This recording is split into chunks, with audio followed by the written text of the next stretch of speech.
Ayan. So kung makikita nyo po, maganda yung resulta ng ating sitawan. At kung tatanungin ninyo kung ilan ba ang gumawa dito, syempre masasabi natin at mapagmamalaki natin na siya lang talaga gumawa dito.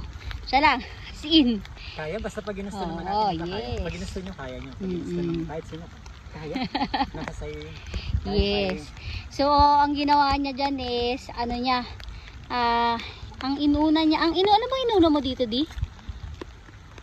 Yung pinararo yung nanay. Pinaroto. Pagkatapos nun, pinatudling ng kalabaw. Tapos ng tudling, nagtanim na ako. Ayun. So inuna niya tanim. Tapos nung nakatanim na, ano na niya, inisa-isa na niyang lagyan ng mga balag. Yan, mga tulos yung kawayan. Baon. Yan. At grabe. Kung kami tatanungin ninyo, napakarami. Yan, napakarami niyan.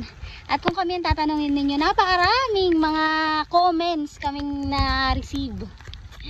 No, talaga yun ang totoo. Yun ang totoo. Na baka daw hindi niya matapos, kasi daw mag-isa lang siya. Baka daw abutin siya ng siyam-siyam. Pero tingnan nyo, ayan. Nakatanim na po. Nakatanim na po. At tumubo na. Ilang ano na lang to. Siguro in 2 weeks time eh. In 2 weeks time, makakahalaw na, makaka-harvest na tayo. So, walang imposible kapag ano dun yung will mo na matapos. Kasi gusto mo. 'Di ba? So, siya lang ang nagtanim, siya naglagay ng balag, siya rin ang naglagay ng letting. Siya rin ang nag-grass cutter dito. Siya lahat as in. So, hindi niya kailangan ng tao kasi ano na siya, multiple times siya. Times ano siya, times 10. Times 10. So, ganyan kasipag yung asawa ko at mapagmamalaki ko yan. Diba?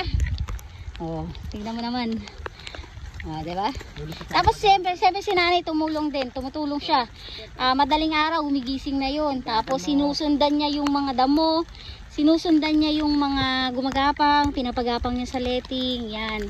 Kaya halos lahat nakapalupot na siya, nakagapang na siya kasi si Nanay Terry talagang masipag din talaga. Kahit sawayin mo yun, hindi yun magpapasaway. Talagang gusto pa rin niya talagang kumilos. Kaya pinag-iingat namin lalo pa umuulan eh. So ayan na po. In 2 weeks, ha-harvest na tayo ng Negro Star sitaw. Tapos yung ating ampalaya, possible yan, first week ng September. At Lord, patilain mo po muna saglit yung ulan kahit isang araw man lang. Yun lang. Okay? So, ayan po ang update sa aming sitawan at ampalayahan. Wala kahit lip miner, walang kahit ano. So, kapag umaraw, kailangan mong sundan yan para sa lip miner kasi talagang ano din yan.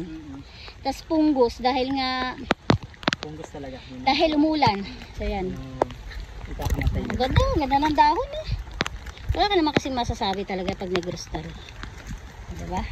O tara, kami na ay uwi na muna at maulan.